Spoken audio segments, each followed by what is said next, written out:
I was born in Camden, New Jersey in January of 1962. Some of my earliest memories are taking vacations with my family. We used to go camping, and I remember vividly going to Niagara Falls when I was about 5 years old. There was a trip that we took to the Shenandoah Mountains, and there was a campground there that had this great big lake, and it had all kinds of things that you could do in the lake. They had one of the things where you climbed up a tower, and there was a cable that brought you down, and you would hold onto a thing and slide down on the cable and just drop off into the water. They also had a thing where you could sit on it, and it was like a merry-go-round kind of thing, but it was in the water, a witch's hat, and you could sway and jump off of it into the water. I just remember that being one of my favorite vacations because of the fun that we had in the water in the Shenandoah Valley. But the main thing that I remember from my childhood, really, and doing things with my family, was going camping. We spent the summers going all over and really experiencing a lot of things out in nature. We had a pop-up camper, which it was tough squeezing us all in there, but we would put up a tent and let the boys sleep outside. So yeah, it was always a lot of fun. We were a very tight-knit family. Day to day, I remember being the little sister tagging along with my big brothers. Actually, my big brothers and sisters, but my brothers always had friends over. They were always playing wiffle ball or football, something outside, and I was always trying to get in the mix with them. So my siblings, as I mentioned, Kim and I were the closest. We were very similar in the things that we enjoyed doing. Chris was the athlete. Aunt Chris was always playing baseball or basketball. She was very athletic and always excelled. I always tried tagging along with her, but I was the one that was no good at sports, but they always had to put me on her team because I was her sister, so I always kind of brought her down. Dan was the little brother, Uncle Dan. Let's see, Uncle Bill was about 10 years older than me, so he was always off with his buddies, didn't have all that much time for the little ones. We were all very close. We were each about 2 years apart, and we all enjoyed spending time together. We were raised to be a very close family. I'm still very close with my siblings. We get together very frequently. We celebrate each other's birthdays. All but one are still with us. My one sister who I was closest with, my sister Kim, unfortunately passed away about 4 years ago from pancreatic cancer, but the others are all still living and very much part of my life. My parents were the best. My mom was a stay-at-home mom. Of course, with 7 children, it would have been tough to do otherwise, but she was there for us all the time. Got involved with our activities at school. She was, in and out of the classroom helping out with things.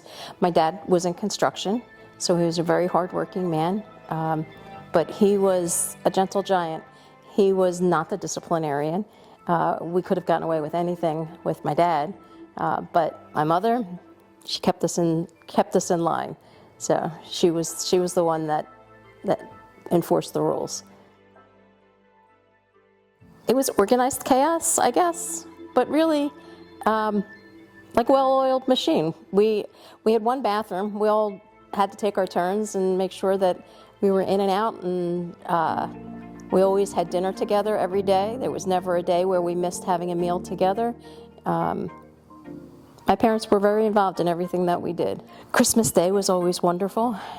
We always had to stay behind closed doors until everybody was awake and ready to go out and see what Santa had left. There were times when we actually had to sleep in the basement so that we were kept away from any surprises.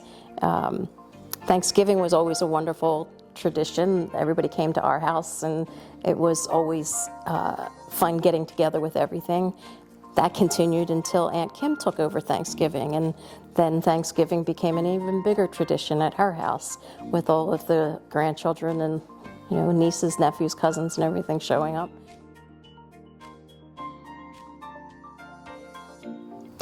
definitely different. I mean, it's different as adults wanting to spend time together than as a child looking up to my older siblings, because I don't know if I mentioned I was the 6th of the 7 children, so they were all older than me, so I was the one that was tagging along.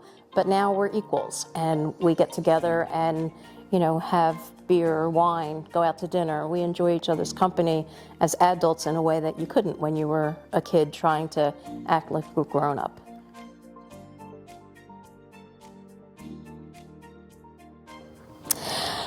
I had a teacher in grade school, Mrs. Badami, and she, at the time, she was an English teacher, taught grammar and, you know, all of that, and she talked about how journalism could be a good profession to go into. And at the time, I thought broadcast journalism was what I wanted to do. So I was going to be an anchor woman on TV. And I held true to that for a long time. So she definitely had an influence when she spoke of that as a career path that someone could take. And I thought that was what I was going to do. I was a good student. I was fortunate in that I never really had to study all that much. I had a very good memory, and I would remember the lessons that the teachers taught. And I was mostly an A student. Didn't go downhill until I got into college and learned how to have fun.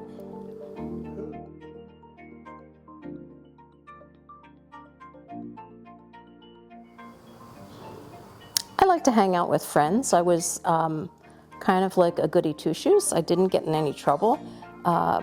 Going to the mall, going to the movies. I enjoyed going to football games while I was in high school. Just hanging out with friends for the most part.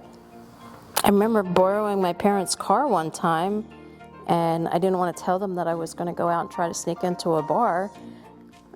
But when we were driving, I got into an accident, so I had to come up with a good story about where I was and why I was there. And I can relate to kids of mine who have done similar things. I was on the airport circle, and I handle circles differently than most people.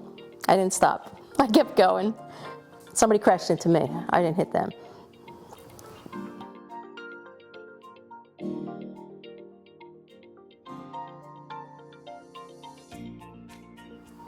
I thought I was going to be a broadcast journalist. I really wanted to be. There was an anchor woman on the news in Philadelphia her name was Jessica Savage, and I thought I was going to be her when I grew up. And I actually, when I started college, started in broadcast journalism. That was what I started, that was my major, that's what I had started college as. And for some reason, the professor that I had convinced us that only very few people would ever be successful in that field. This was before cable or anything, so there were very few opportunities to excel in that field. And he said that most people wouldn't be successful. And with that, I decided I wanted to study something that had a greater chance for success, and I switched to computer science. I went away to college. I stayed in state in New Jersey because that's all I could afford. And I went to a school that had a lot of students that went home on the weekends. So initially, I had a hard time finding my place where I fit in. But once I did, I made a circle of friends that I have to this day. I had a blast. College was when I came out of my shell and I learned how to be an independent person and really just get out in the world, and I learned how to have fun. I visited a couple years ago when one of my children was out visiting campuses. She wasn't actually even considering that college, but we were driving by, so we decided to stop. Almost unrecognizable. It has changed so much since when I was there. There were a couple of buildings that still look the same, but so much has changed. But it's actually a beautiful campus. I would have loved it as much now as I did then. At a bar.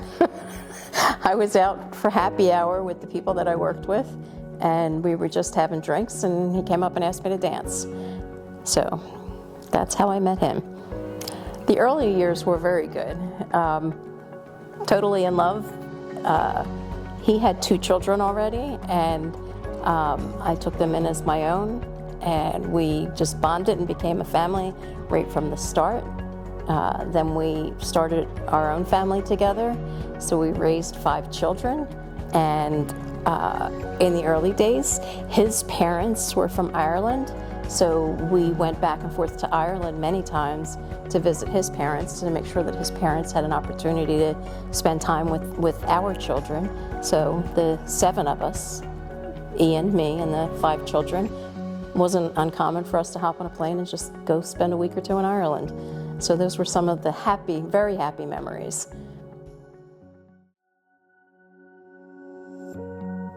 I think being a parent is one of the most important things that you can ever do. Being responsible for another human being, making sure that they have everything that they need, that they are able to become the best possible version of themselves. It goes from being a caregiver when they're very young to being best friends as they get older.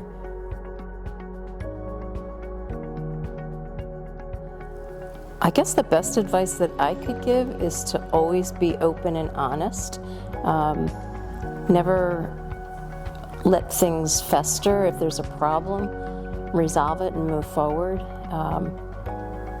I think that's one of the most important things in any relationship, but even still with a parent and a child relationship. You have to respect the child. You have to always make sure that you understand why they do what they do, and encourage them, even if you don't necessarily agree with their choices, but help them to be the best that they can possibly be.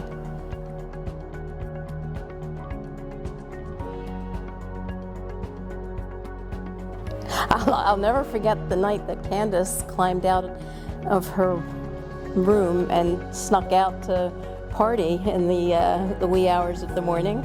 Her father and I were sleeping, and all of a sudden there was a rainstorm that kicked up, so we went around closing windows in all of the rooms, and when we went into her room to make sure that the windows were closed, there were only pillows under the blankets.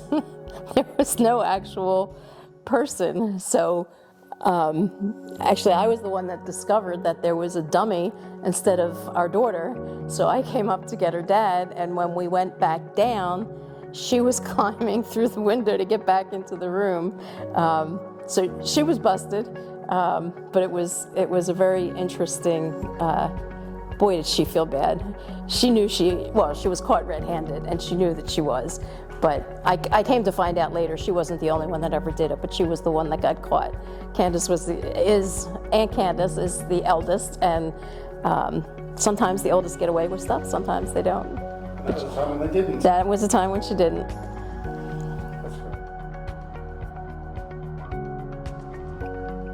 First job ever was pulling weeds out of potted plants.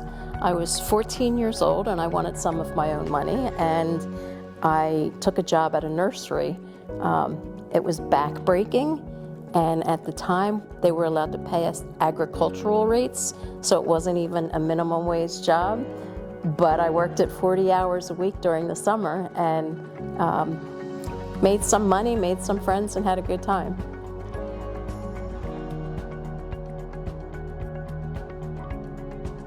I got my degree in computer science and started out working for a very small company that was doing business applications.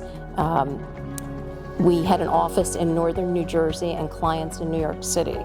And I used to travel in and out of the city to meet with clients to find out what it is that they needed to help run their businesses.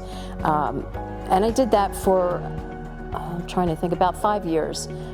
So I learned how to work in a very small business-minded environment, working closely with clients to understand their expectations. I left there and went to a company that was in the cable TV industry. And I stayed there for also about 5 years. So they were doing something innovative, and I was, at that place, I became the director of operations, and I was working to develop new equipment to do some innovative things in the cable TV industry. The thing I liked most about that place was that I was working with a bunch of women that were my age, so we were in our 20s, and we just had a blast. We spent almost every day at work just laughing hysterically. So we got a lot accomplished. I learned a lot. It was a great opportunity for me. I was a big fish in a small pond. I had a lot of responsibility and a lot of opportunity, but I also had a blast. I had more responsibility than I probably should have. Because I was very young at the time. I was in my early 20s, and I was responsible for overseeing the development of brand new equipment. So I would have to go down to our vendor down in Georgia and make decisions about whether or not the equipment that they were manufacturing on behalf of our organization was going to do what it was that we needed to do. So I was responsible in a way for decisions that were definitely going to impact the future of what was then a very small business. And it ends up that, things went very well. The company did great, but it was one of those things where it was such a small company and such a startup that I had to be available at all hours. It was a 24/7 operation. We had to be on the air all the time, and I was always on call. And then I eventually left that company and went to the company that did Easy Pass. And I was there for about 10 years. And again, the coworkers are what I remember most. That's where I met my friend Scott, which all my kids know Scott. Scott is one of the most amazing human beings I've ever met. We worked together for 10 years and just laughed all the time. But it was good work. That work I really enjoyed because I liked the idea. Easy Pass was something that was going to benefit a lot of people, and you could see the results of your efforts right in front of you. You could see how it was beneficial to the people that were, driving on the highway. It reduced congestion and made so you don't have to have change or anything anymore. People probably don't even remember what it was like before Easy Pass, where you had to scramble to find coins in your car to be able to get through a toll plaza. But working there it was challenging work, but I was given the opportunity to really take on more and more responsibility. I managed the entire software department at one point. I got to travel a good bit with that job. I was out in California and in Florida, a number of different places doing Easy Pass implementations. And then I left there and went to Lockheed Martin, where I worked on the Aegis system.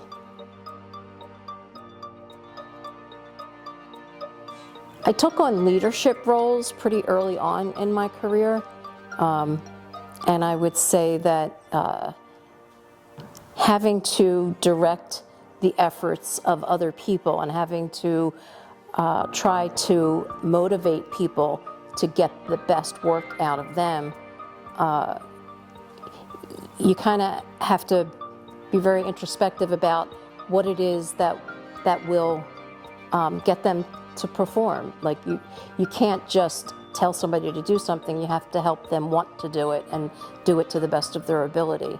And I guess the leadership skills that I developed over the years, working with teams of individuals, solving complex problems, helped me develop the leadership skills that I believe I have at this point.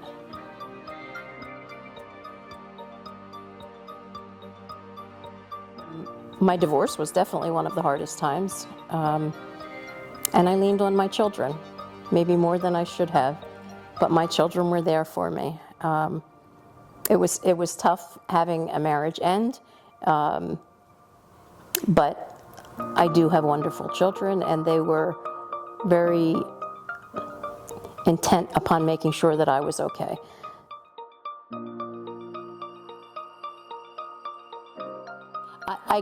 I was brought up believing that you had to go to church, you had to, go to confession, you had to do all the things that organized religion requires that you do. And I was a weekly churchgoer up until about 5 years ago. Never missed, was always there. But as I got older, I realized the fallibility, I guess, of those who are in charge of organized religion.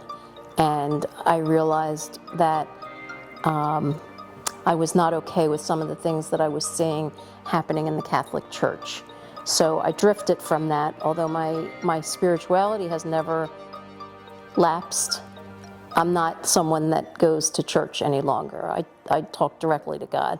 I don't feel like I need to go and be in a church in order to keep the connection with God going.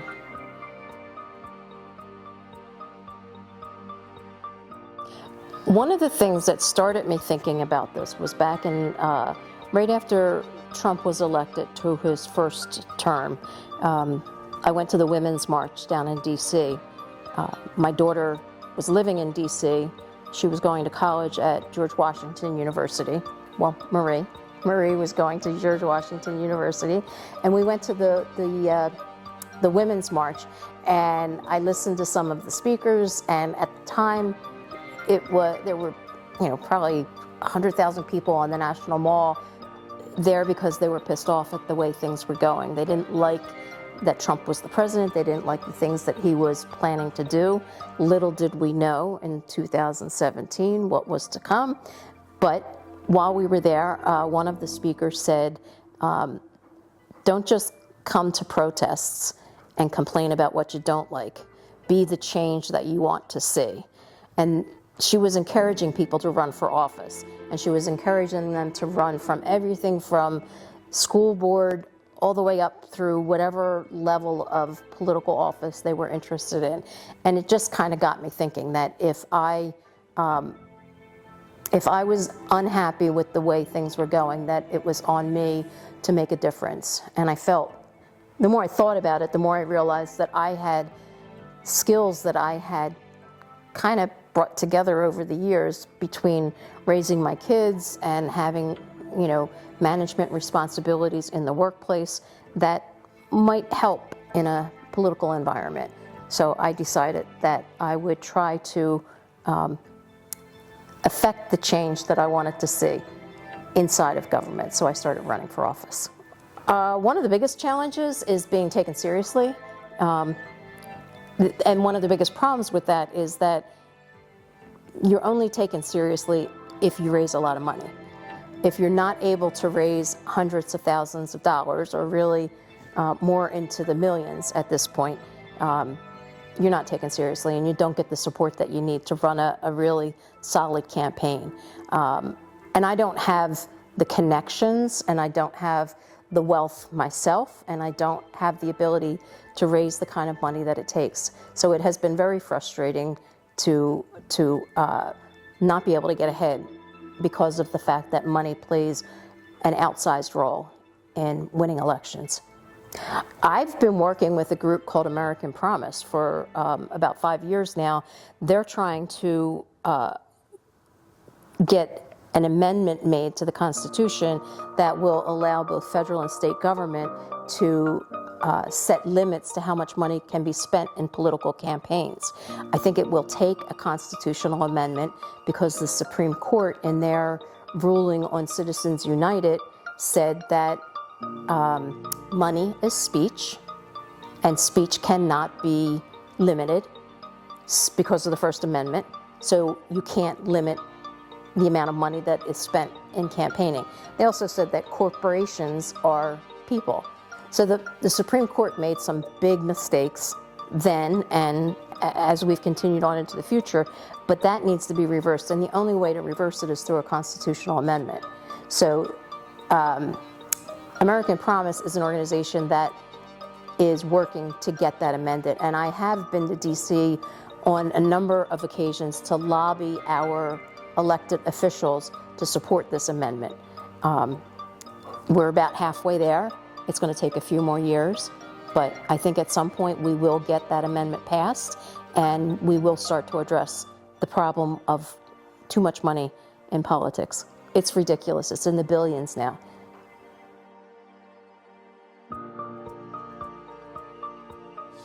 I think that they're supportive. I know that they're supportive. Some are more actively supportive than others, but I know that they support it because they know that it's something that's important to me. Only when it comes to my campaign.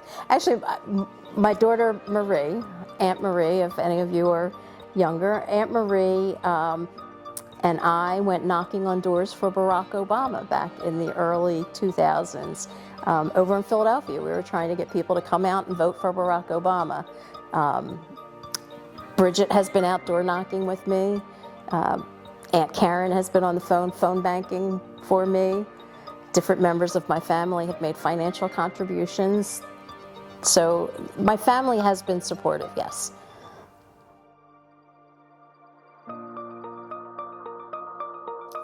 My children, I think that they are, I raised 5 wonderful people. They are productive members of our society, and I'm proud of them. I'm thrilled when I see them with their own children. My 3 older kids, Candace, Ryan, and Declan, all have children of their own, and they are the best possible parents. So I'm proud of them and how they have turned out and what they're doing with their lives. My daughter Marie is an amazing person who's got a great job down in DC, and Bridget is just one of the nicest people I've ever met.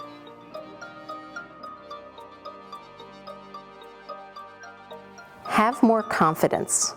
I had very little confidence in myself growing up, and I was always trying to stay in the shadows because I didn't have the confidence to come out and be in the forefront. I was that kid in school who would never ask a question, never raise my hand to give an answer just because I didn't want anybody's eyes on me. And it took me a long time to realize that you only get one life, and you might as well live it to the fullest. And it wasn't until I was much older that I got comfortable just being myself and having confidence in myself and just putting myself out there. I read the story Just Mercy a few years ago. My daughters and I, Candace, Marie, Bridget, and me, had decided to have a book club. I think it was during the pandemic. We were doing a book club so that we could talk about it and have weekly chats on the phone, Zoom calls. And Just Mercy was suggested by one of the girls, and it was just such an eye-opening and amazing story that it just stuck with me, and it helped me understand. It may have had something to do with my desire to get into politics and continue pursuing things to make things better, because it dealt with the injustices that are suffered by some. And it was a true story. It dealt with a lot of true stories. It was a collection of short stories inside of a larger narrative about how people have been mistreated over the years and how unjust our system can be. And I want to do my part to make it better.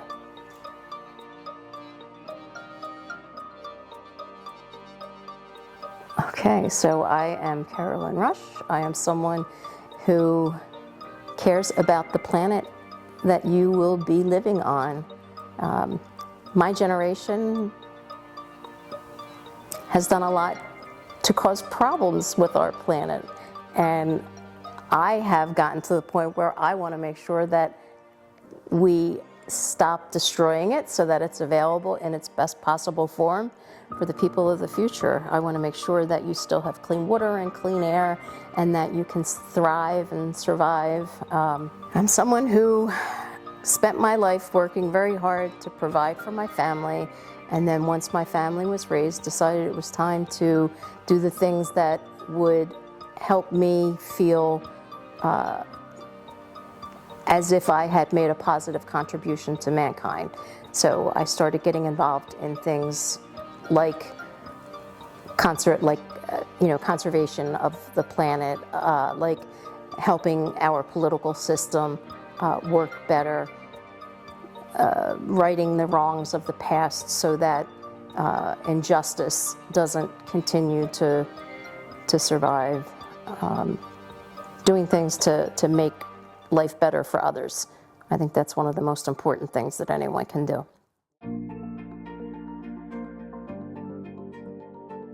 That life is precious, and they have to live it to the fullest, but they have to do it with an eye to the future as well. You have to make sure that what you do today doesn't limit your opportunities tomorrow. If you're in school, do the best that you can so that you have more opportunities available to you as you progress through life. Respect others. Always look to be the best that you possibly can. Don't take the easy way out.